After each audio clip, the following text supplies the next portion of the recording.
નમસ્તે મિત્રો, મારું નામ રેખા છે. મારી ઉંમર અત્યારે 28 વર્ષની છે. હું એક નાનકડા ગામમાં જન્મી અને ઉછેરી. મારું બાળપણ ગરીબીમાં પસાર થયું હતું. ઘરમાં પૈસા તો શું, ઘણીવાર પૂરતું ખાવાનું પણ મળતું નહોતું. મારા પિતા ખેતરમાં મજૂરી કરતા અને મા ગામના ઘરોમાં કામ કરવા જતી. છતાં તેઓએ મને ક્યારેય દુઃખ અનુભવવા દીધું નહોતું. હું નાની હતી ત્યારે જ સમજવા લાગી હતી કે ગરીબી કેટલી મોટી વસ્તુ છે. ઘણી વખત હું સ્કૂલથી આવતી ત્યારે મારી મા થાકી ગયેલી આંખોથી હસીને કહેતી, બેટી તું ભણજે, તારો સમય સારો આવશે. પણ ભાગ્યે કદાચ મારા માટે કંઈક અલગ જ લખ્યું હતું. હું માત્ર 18 વર્ષની હતી ત્યારે મારા લગ્ન થઈ ગયા. મારા પતિનું નામ દીપક હતું. દીપક પણ ગરીબ પરિવારનો જ હતો, પણ દિલનો ખૂબ સારો માણસ હતો. તે ખેતરમાં મજૂરી કરતો. સવારે વહેલી સવારથી સાંજ સુધી તે ખેતરમાં કામ કરતો અને ઘરે આવીને મારી સાથે હસતો, વાતો કરતો.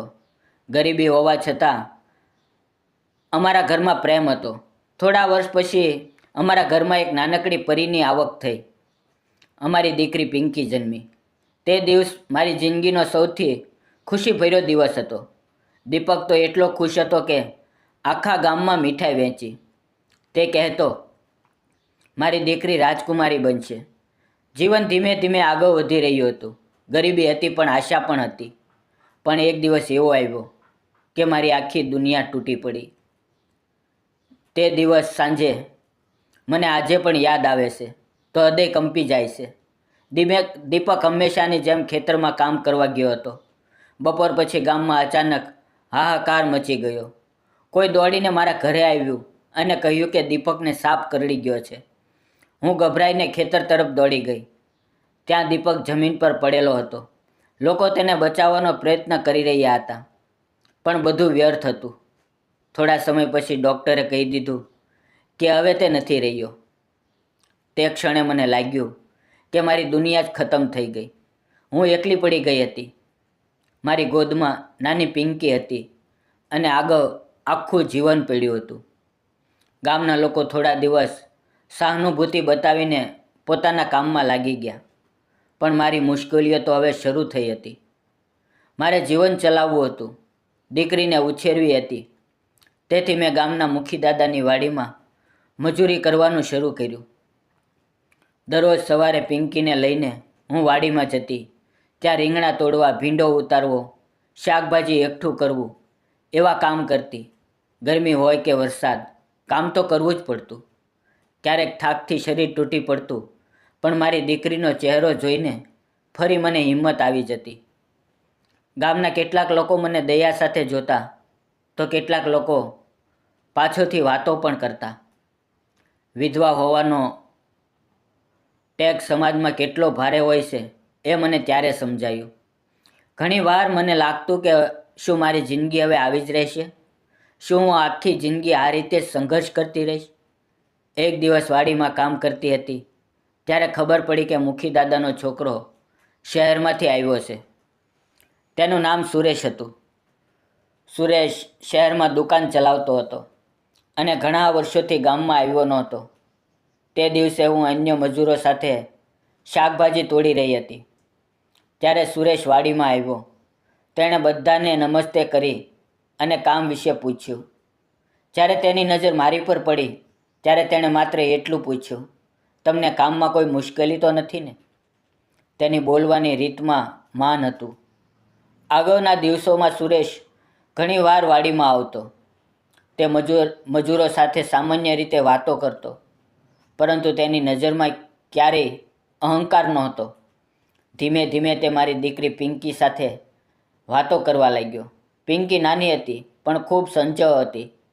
સુરેશ જ્યારે આવે ત્યારે તે હસતી અને તેની પાસે દોડી જતી. આમ સમય પસાર થતો ગયો. સુરેશને મારી પરિસ્થિતિ વિશે બધું ખબર પડી, છતાં તેણે ક્યારેય દયા બતાવી નથી. તેણે હંમેશા માન આપ્યું. તે કહેતો, રેખા, રેખા તમે ખૂબ હિંમતવાન છો. આ શબ્દો મારા માટે મોટી વાત હતી. એક દિવસ સાંજે કામ પૂરું કરીને હું ઘરે જતી હતી ત્યારે પિંકીને અચાનક તાવ આવી ગયો. પહેલાં તો મેં વિચાર્યું કે સામાન્ય તાવ હશે, પણ રાત્રે તેની હાલત ખરાબ થવા લાગી. હું ગભરાઈ ગઈ. ગામમાં યોગ્ય સારવાર પણ નહોતી. હું રડી રહી હતી. ત્યારે અચાનક દરવાજા પર ટકોરા પડ્યા. બહાર જઈને જોયું તો સુરેશ ઊભો હતો. તેને ખબર પડી હતી કે પિંકી બીમાર છે. તે તરત જ અમને શહેરના હોસ્પિટલમાં લઈ ગયો. આખી રાત હોસ્પિટલમાં મારી સાથે રહ્યો.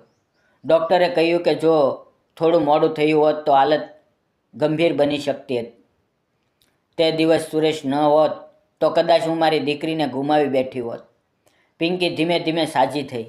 તે દિવસ પછી મારા મનમાં સુરેશ માટે ખૂબ આદર ઊભો થયો. તેણે કોઈ સ્વાર્થ વગર મારી મદદ કરી હતી. થોડા દિવસ પછી સુરેશે મને શાંતિથી કહ્યું, રેખા, હું ઘણા દિવસથી એક વાત કહેવા માંગુ છું. હું જાણું છું કે તમારું જીવન ખૂબ દુઃખમાંથી પસાર થયું છે, પરંતુ હું ઈચ્છું છું કે તમે ફરીથી ખુશ રહો. જો તમને યોગ્ય લાગે તો હું તમારી સાથે લગ્ન કરવા માંગુ છું, અને પિંકી મારી પોતાની દીકરી જેવી રહેશે. તેના શબ્દો સાંભળીને હું નિશબ્દ બની ગઈ. મારા મનમાં ઘણા પ્રશ્નો હતા. સમાજ શું કહેશે, લોકો શું વિચારશે? પરંતુ પછી મેં વિચાર્યું કે જે માણસે મુશ્કેલીમાં મારી મદદ કરી, મારી દીકરીને બચાવી, તે ખરેખર સારો માણસ છે. થોડા દિવસ વિચાર કર્યા પછી મેં હા કહી. મુખી દાદા પણ ખુશ થયા.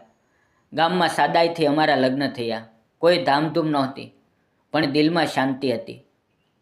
આજે મિત્રો ઘણા વર્ષો પછી હું જ્યારે મારી જિંદગી તરફ પાછું ફરીને જોઉં છું, ત્યારે લાગે છે કે કદાચ ભગવાને મને બીજી તક આપી હતી. સુરેશે માત્ર મને નહીં, મારી દીકરીને પણ સ્વીકારી.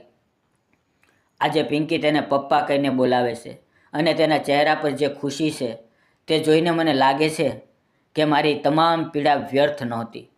આ કહાનીમાંથી હું માત્ર એટલું કહેવા માંગુ છું કે વિધવા કે વિધુર વહુ કોઈ શ્રાપ નથી.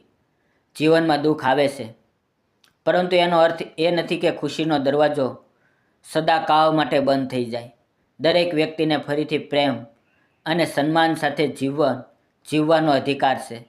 સમાજે આવા સંબંધોને સમજવા જોઈએ અને સ્વીકારવા જોઈએ, કારણ કે સાચો સંબંધ એ જ છે જેમાં માન, વિશ્વાસ અને લાગણી હોય. મિત્રો, વિડીયોમાં આવેલા નામ, પાત્ર અને ઘટના ફક્ત કાલ્પનિક હતા. તેનો કોઈ પણ વ્યક્તિ, જાતિ કે ધર્મ સાથે સંબંધ નથી. આ વાર્તા ફક્ત મનોરંજન અને શૈક્ષણિક ઉદ્દેશથી બનાવવામાં આવી હતી. સમાજ જાગૃતિનો સંદેશ આપવા માટે બનાવવામાં આવી હતી. તેને અન્યથા ન જોશો. ફરી મળશું મિત્રો એક નવી વાર્તા સાથે આવતીકાલે. ત્યાં સુધી આવજો, અને જતાં પહેલાં વિડીયોને લાઈક અને તમને આ વાર્તા કેવી લાગી કોમેન્ટ બોક્સમાં જરૂર કોમેન્ટ કરીને જણાવજો. ધન્યવાદ મિત્રો.